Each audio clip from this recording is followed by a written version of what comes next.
Dear students, welcome back to BSc Forensic Science, Forensic Toxicology course, BBS08T2111. My name is Dr. Raisha Jasmine Nathan, and I welcome you to the introduction of toxicology. In the last class, we studied about the history of toxicology, what happened when man discovered the power of poison that could kill humans in a subtle way that was difficult to find out about.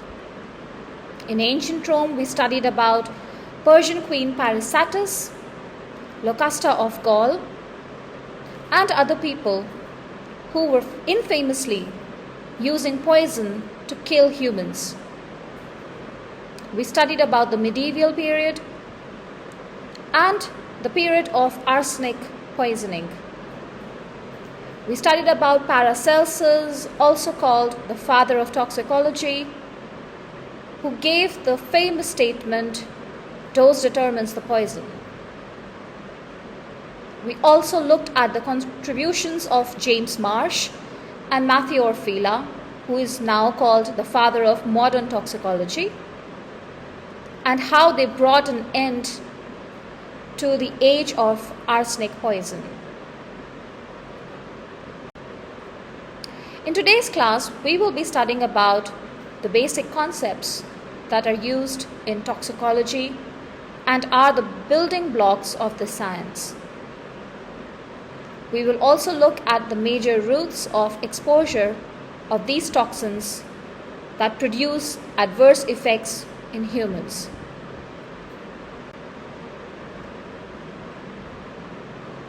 Toxicology is the fundamental science of poisons. And a poison is anything that causes an adverse effect or severe injury or death as a result of a number of physicochemical reactions that take place inside the living organism. All substances are in effect poisons. But what causes an adverse effect, depends on the properties of the poison itself, the exposure, and the various chemical interactions that take place in an organism. The dose determines the poison, meaning the same chemical that may be safe at a certain dose, if it is exposed to an individual above its threshold limit or above the tolerable limit of that poison to an organism, the same chemical becomes a toxin. In fact, all chemicals can be used safely if the exposure is kept below defined tolerable limits. Talking about exposure. Exposure by definition is a function of the concentration of the chemical involved and the time and the frequency of its interaction with the living organism. For very highly toxic substances, the tolerable exposure may be 0 or close to 0. On the other hand, what is an adverse effect? It is an abnormal or an undesirable or harmful or near harmful change that follows exposure to a potentially toxic substance. Therefore, there is a difference between exposure and an adverse effect. Not all exposures cause adverse effect, and the ultimate adverse effect is death.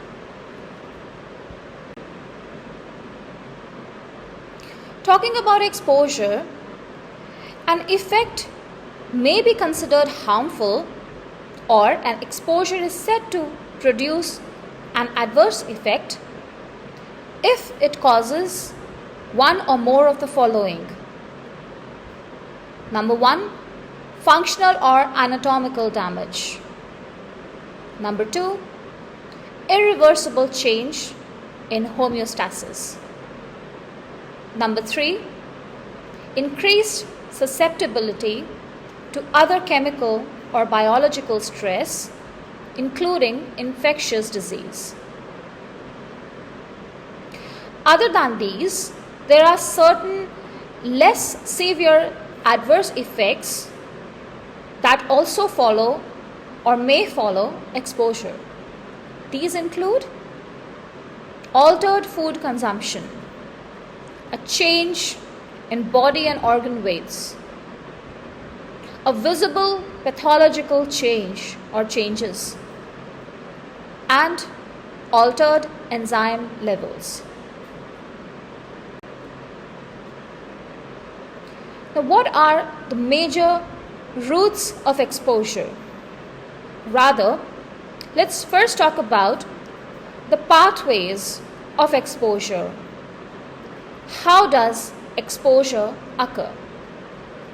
It can follow any of these pathways, from air to water that is found on the surface, groundwater, soil, solid waste, food, pharmaceutical products, non-food products, one or more of these.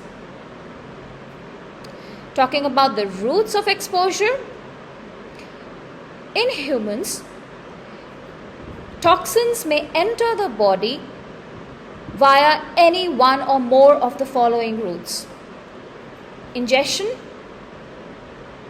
contact with skin, inhalation, and indirect ingestion. Let's discuss these one by one.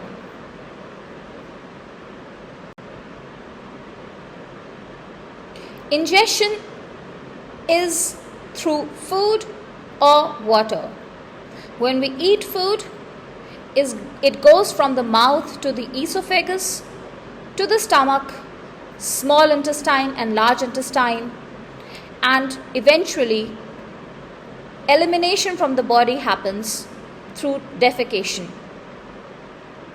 There is a process involved in the digestion of food, but as far as exposure to a toxin is concerned, ingestion is the primary route of exposure.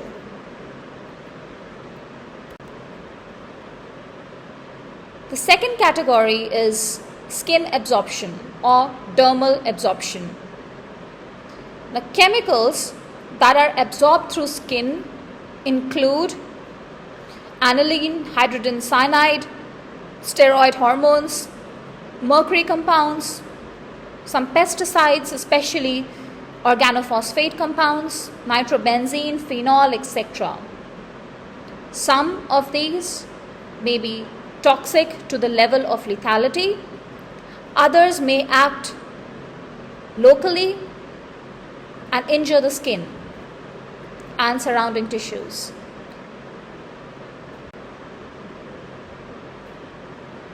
The third category is inhalation, which is simply breathing in. Gases, vapors, dust particles are the toxins that enter the body through the nose, the trachea, into the lungs. And smaller the size of the particles, the further they can reach the respiratory tract and eventually cause an adverse effect. The fourth type of exposure route is non-dietary ingestion, also called indirect ingestion. This is commonly found in children who are used to touching surfaces that may be contaminated with one or more toxins, and they put their fingers, their hands into their mouth, or even in adults who do not wash their hands and their hands may be contaminated by a number of toxins that enter through the mouth into the system if they are not washing their hands properly. So this route is called non-dietary ingestion or hand-to-mouth ingestion or indirect ingestion.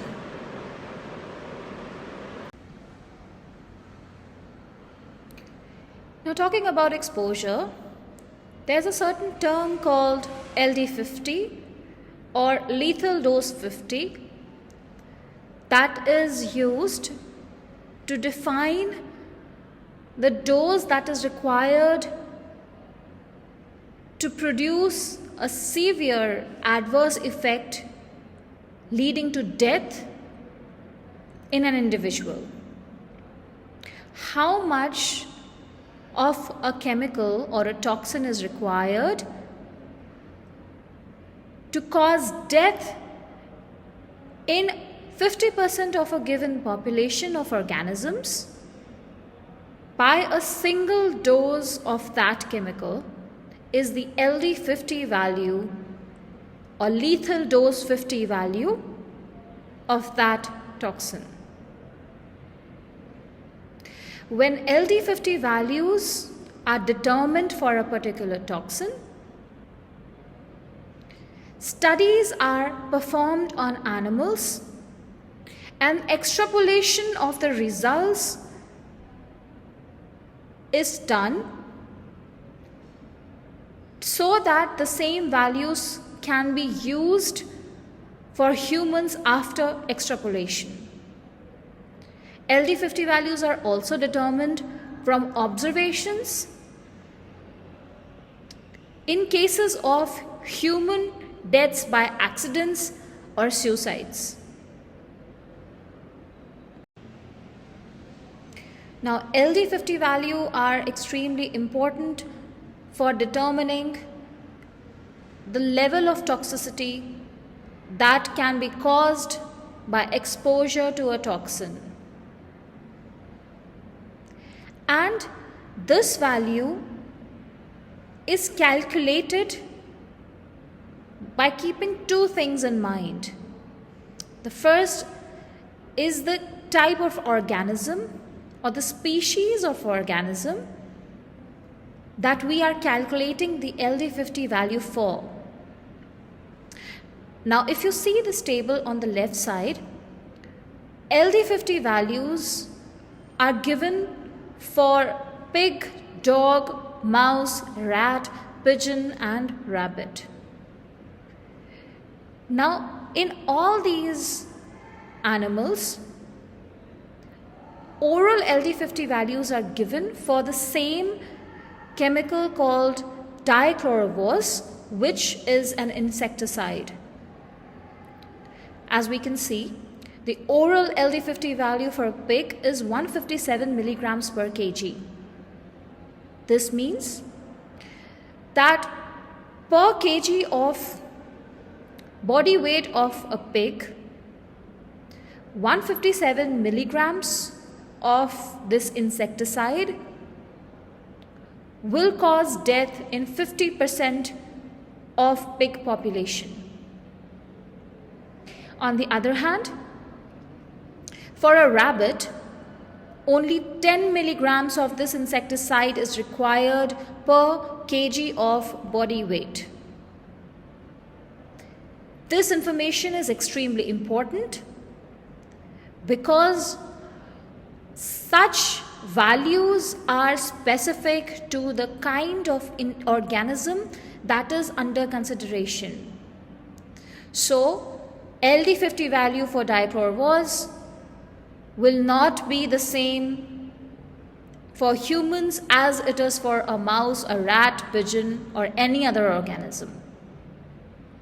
Hence, extrapolation studies are performed, extrapolation of data from animals onto human models are performed so as to determine the LD50 values for humans. The second very important factor while studying LD50 values is the route of exposure. On the right side of the table, you can see for the same organism, that is a rat, LD50 values are given for different routes of exposure. The first is dermal exposure. When the rat is exposed to the toxin dichlorvos, by dermal absorption, 75 milligrams per kg body weight of that rat is required to cause death in 50% rat population. Similarly, oral LD50 value for rat by ingestion, 56 milligrams per kg weight is required to produce that adverse effect. Intraperitoneal LD50 value for rat is 15 milligrams per kg of body weight of rat. Therefore, route of exposure is extremely important when talking about lethal dose 50 values of a particular poison for a particular organism. Now, the fourth route of absorption or fourth route of exposure is given as inhalation. Now, you can see instead of LD50, LC50 value is given for rat. When it comes to inhalation, we are talking about a gas or a vapor or dust particles. So LC stands for lethal concentration. So the concentration of gas or vapors that will cause death in 50% of rat population through inhalation is called its LC50 value in this case. The example is given for a 4-hour exposure, 1.7 ppm or 1.7 parts per million, which is equivalent to 15 milligrams per meter cube. This is the LC50, the concentration that will kill 50% of rat population by inhalation. This brings us to an end of this presentation, and for your practice, you can write down the differences between exposure and adverse effect. This will help you understand what causes serious injury or even death in an individual. And this is important from a forensic toxicology point of view. Another question for you is for you to compare the adverse effect of toxins based on different routes of exposure. We've just studied in this presentation how dermal absorption is different from ingestion and intraperitoneal exposure. These are some of the references that I've taken help of to make this presentation, and these are really good study materials. You can take a look at it. It's available online and offline as well. Thank you very much for joining me today, and hope to see you in the next class. Bye-bye.